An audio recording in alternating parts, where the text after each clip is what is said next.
Diaries of a Pastor's Wife with Lady Jim.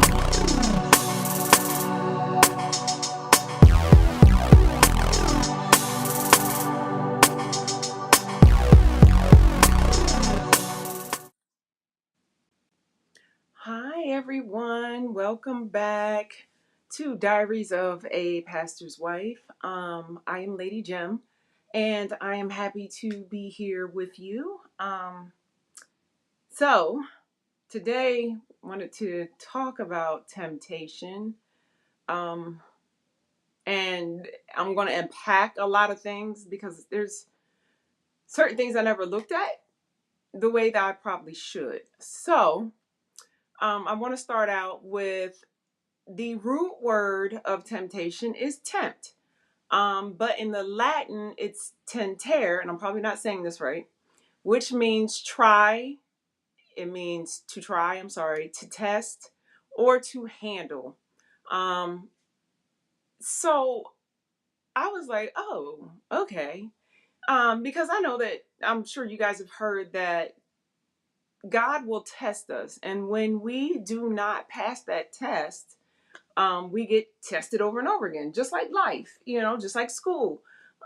Things you go through, if you're not passing the test, then you have, failed. Okay. So the thing is that thank God that we have the opportunity to try again, to get things the right way.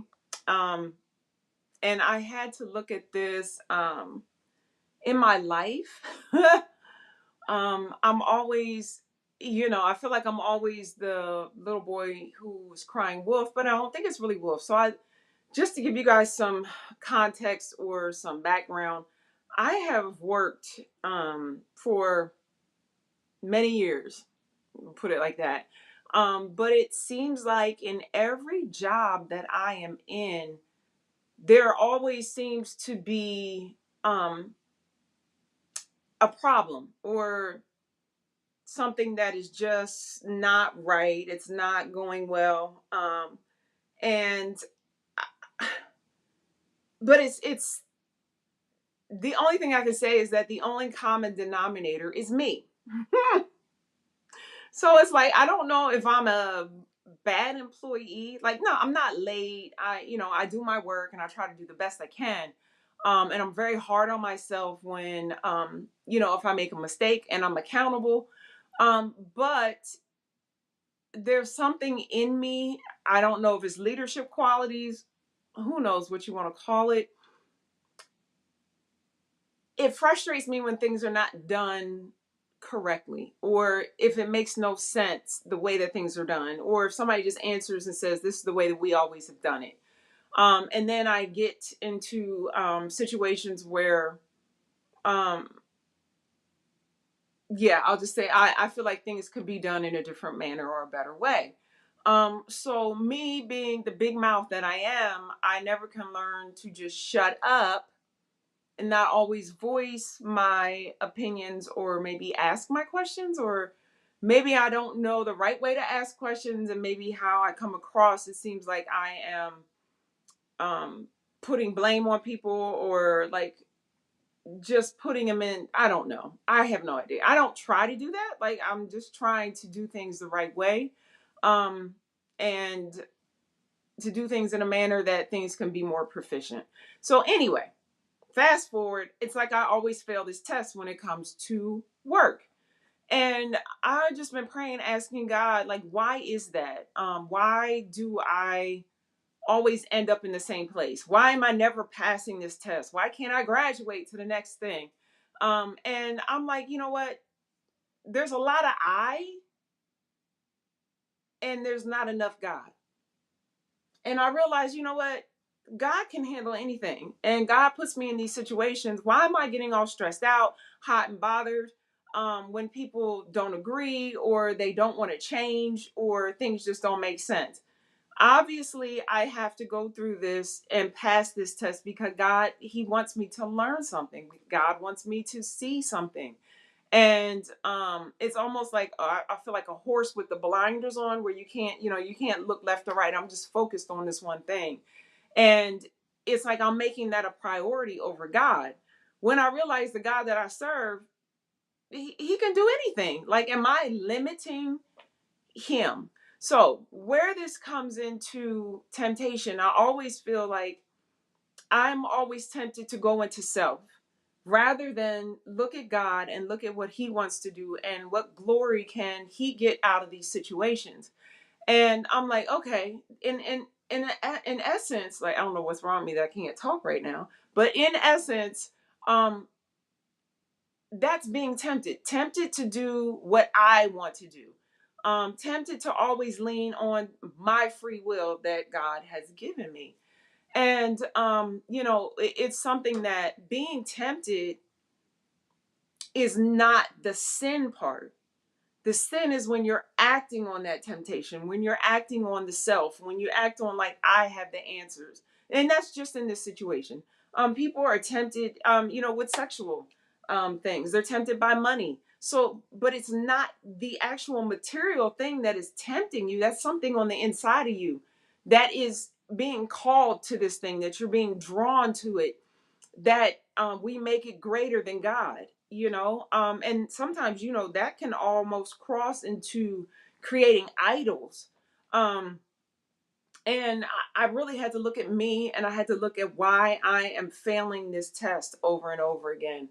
And I just was getting so stressed out. Like, it started to affect my health. And I'm just like, you know what, God, no more. You are first. And there's a reason I'm in a situation. What is it you want me to learn and glean out of it? So I can become better rather than me getting all enveloped and engrossed in the dysfunction of the thing that I'm missing out on the big picture. So I've just been asking God to forgive me, because it's like, why am I making a job bigger than the God that I serve? Like, what sense does that make? I feel like God is the one that allowed me to get the job, but why am I going to make it so insurmountable? And that's me. Um, it is so many things that we can be tempted by. The sin is not in the part of being tempted. The sin is when you act on those temptations, when you just gladly walk into, like, oh yeah, hey, I'm gonna do that because it feels good. So that we have to look at that. Jesus was tempted. It wasn't a sin in being tempted. It was a thing that he's like, you know what, devil, I am not going to allow you to tempt me. Get behind me, Satan. Because he knew who his father was. He knew what he was made of. He's Jesus, and it's just like, so often we are distracted by our temptations. And if you look at it, if you're like, okay, I can't turn the TV off ever to read my word or read my scriptures, I can't get off of any type of social media to put God first before those are temptations.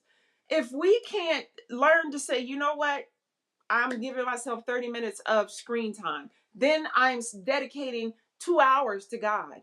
I'm searching his word and diving more into it and finding out what it means and doing research, um, so that our lights can shine brighter.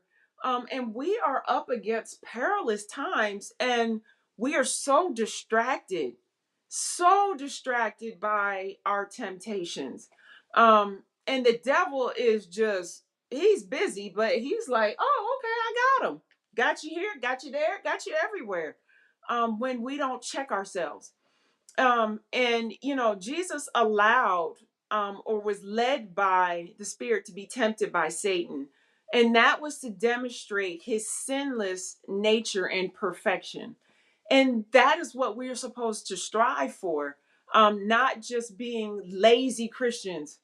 Like, come on. Like, we have so much that is coming against us. Think about how much time that we need to dedicate towards praying for these younger people. We, you know, uh, when I was young, I didn't have to deal with all the things that they are dealing with now. Um, I'm pretty sure, I have not gotten an opportunity or chance to look this up, but I don't feel like the suicide rate was as high in young people as it is now. And it's like so many young people are losing their lives left and right. Now I can say that, yes, killings, were definitely on the rise in the 90s. I'm a 90s child. Um, okay, wait a minute. But so wait a minute. Like, am I a 90s child? I wasn't born in the 90s, but I was like a teenager in the 90s. Like, okay, so I got to wait a minute. I got to disseminate that whole thing. I feel like I'm a 90s girl. How about that? Oh God, y'all get to see what goes through my mind and how I think, and it just keeps going and going and going. So we're not gonna go down that rabbit hole. I'm sure you guys do not want to join me on that journey. But getting back to the um the opportunities that we need to take to pray for our young people and pray with against the enemy and how they want to the enemy wants to wipe out the generations that are coming after us. But we have to stop being selfish, and we have to be selfless, and we have to pray for these young people. You have to look at the mental stability of our young people, and the generations that are coming up under us. And what light and what example are we showing to them? What strength are we showing them that they can lean on? It's amazing. We know that this is to come, but are we preparing for what is to come? Are we preparing? Are we feeding our young people spirituality? Are we tying them to God? Are we giving them back to God when they are being tempted left and right at such a young age? I mean, I look at, like, I was in probably fifth grade, sixth grade, and yes, I was naive. You know what I mean? I was sheltered, but there are things that we need to shelter our kids from. They don't need to be into everything. They don't need to understand everything at such a young age. But I was like fifth grade, I believe. And they're going around, oh yeah, I'm a Pisces, I'm a Virgo. That's what I'm thinking. They're like, are you a virgin? I'm like, no, I'm a Pisces. What version? What do you mean? Like, oh, what? And I was, yes, I didn't have sex, fifth grade. What? No. But I'm sitting up here like I'm so naive to even, I guess a lot of the things that were going on around me, and I'm still that way to this day. My husband and my kids, they'll talk about stuff, and I'm like, what the heck are they talking about? Like, I don't know what's happening. And I'm sitting here like, conversations that I had as a teenager with, other young people, and they're talking about all this sexual stuff, and I'm sitting here like, I don't know what y'all talking about. Like, I could have been Mother Teresa, because I'm like, what? Clutching my pearl, like, what are you talking about? And to this day, I'm still like, what? I have no idea what's going on, But I can say that I took a turn for the worse when I began to learn about all of the things that were going on. And I began to be tempted by things that I did not understand. And I turned away from God, and really just got into these things of the world, and got wrapped up in it. And it's something that I wanted for my kids not to experience the same thing. Now, I gave my testimony to my children as a warning. And I'm like, I don't want to share too much. I don't want to, scare them as where they are not able to function, but I also don't want them to go out into the world and be slapped upside their head like this is reality. I mean, my kids, they've learned things on their own. There's things that we discussed. I never wanted my kids to be stupid to the world, and not understand what was going on, but I also did not want them to be enveloped in everything that a lot of these young people were enveloped in. So I had to, and as a parent, I mean, good gravy.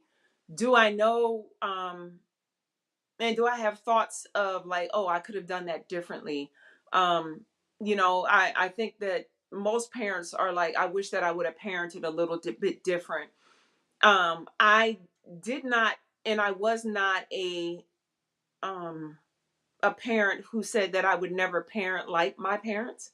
Um, that is not something that I believed. I didn't feel like I had an awful childhood. I didn't. Um, I wanted to. There are things that I did differently, but I was still strict.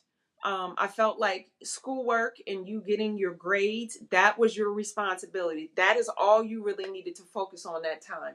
If there were sports that they wanted to do, schoolwork and education comes first. If all things are good on that front, then yes, you can go ahead and we can do some athletics, some sports on the side. And I pushed that. Um, I think that was important. I didn't want my children to feel like fitting in, and being like every Tom, Dick, and Harry and Jane that was out there. That was not what I wanted. I wanted my kids to be individuals.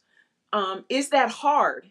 It is. Now, my husband and I, we decided that no, we were not celebrating Halloween. You guys, my kids were not dressing up. And that was hard for my kids.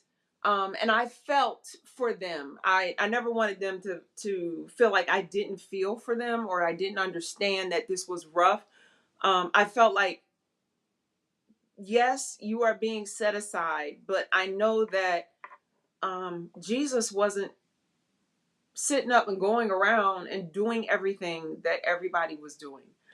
He still was an example. He was set aside for a purpose. And I wanted my kids to understand that, yes, this is hard at this time. Yes, I will be there for you to support you.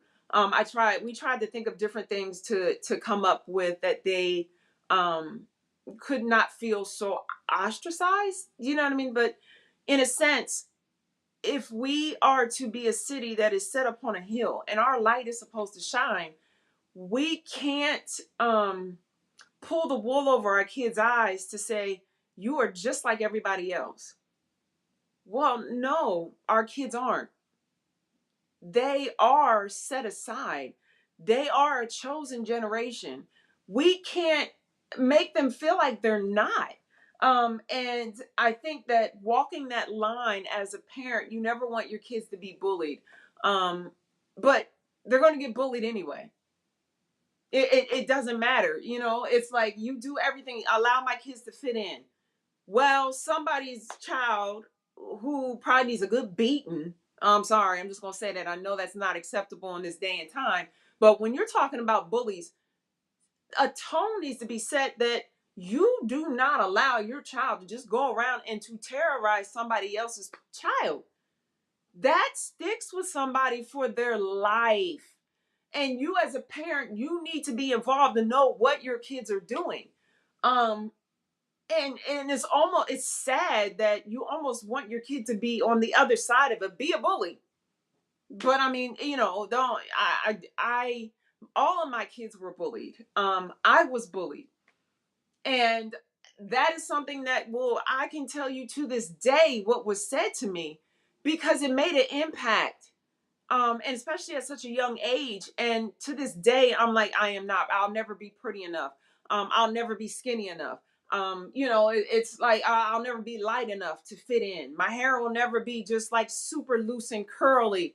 Like, you'll see what the girls that were popular in my day and time. My eyes are too dark, they're not green or blue or, hazel. And it's something that you look, my lips were too big, like I got soup coolers, like, oh my God, like there's nothing about me that was good enough, um until I realized when I became older and I was in my 20s that, you know what, people were like, you're beautiful, your shape is nothing wrong with you, and look, I mean, I'm sorry, I am a human being. I was made, oh, you bubble butt, or you big butt, or you're, and I was like, okay, so I'm gonna wear shirts that are huge and cover up every part of my body, so that I'm not offending somebody for just being who I am, being shaped the way that I am. So anyway, I went down this rant of things, but we as parents are tempted to make sure our kids will fit in, and they won't be picked on. But baby, it doesn't matter if you put them in everything that is name brand. If you make sure their hair is done in this and all the things that I tried to do, and my kids were still bullied. It's just like a no-win situation. To the point that like I wanted to homeschool my kids, but I had to work. Thank God I had a mother who she's an educator. You know what I mean? She was able, there was a time that I think two of my kids actually did homeschooling. Thank God to my mom. And it was stress free to the point, like for me, that my kids were not being terrorized during that point in time. But then after a while, it's like I wanted to work on their self-esteem. I wanted to work on them getting their grades and their education to understand, what it is that life can offer you when you're not distracted by mean, evil children. Okay, I'll drop the mic on that one.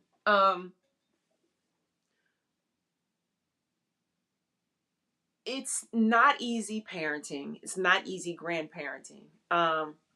It's not easy loving your children, like I mean, come on. Even aunts and uncles, they love their nieces and their nephews, and it breaks everyone's heart when your baby is being terrorized.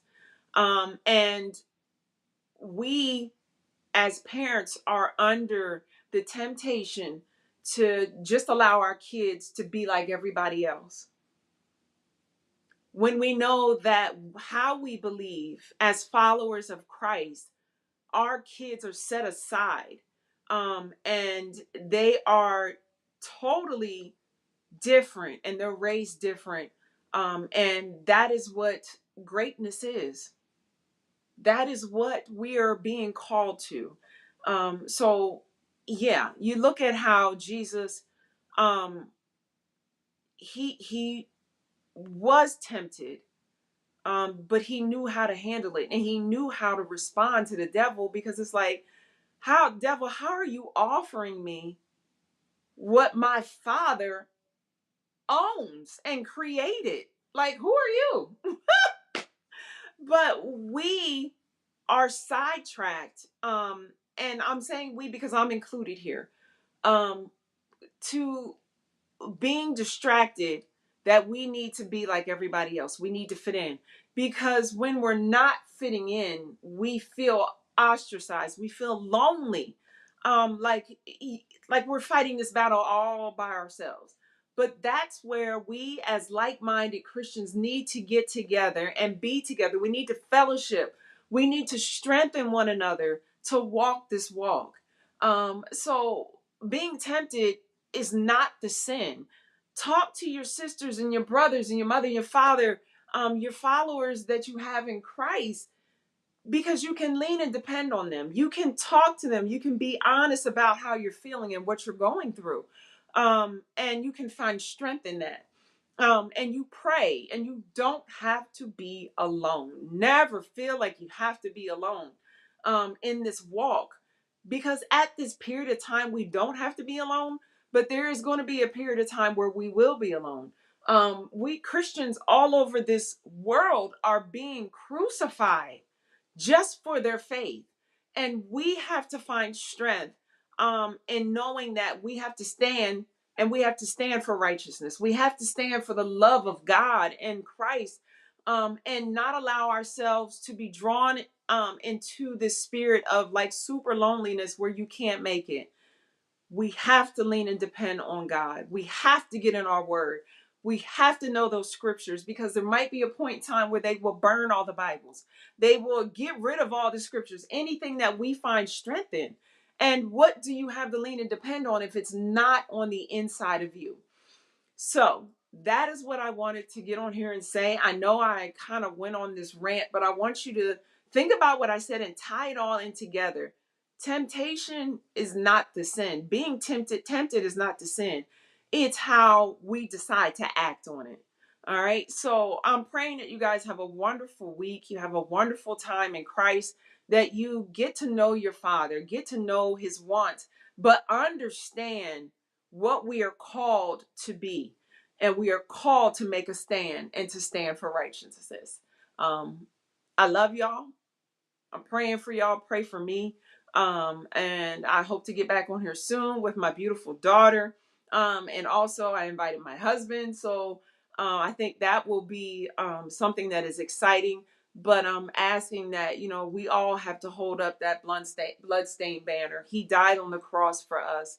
God gave up his only begotten son, not for us to cower to the devil and to the enemy, but to stand strong. All right. Love y'all. I hope that you have a wonderful time in him. Have a good one. All right. God bless y'all. God bless y'all.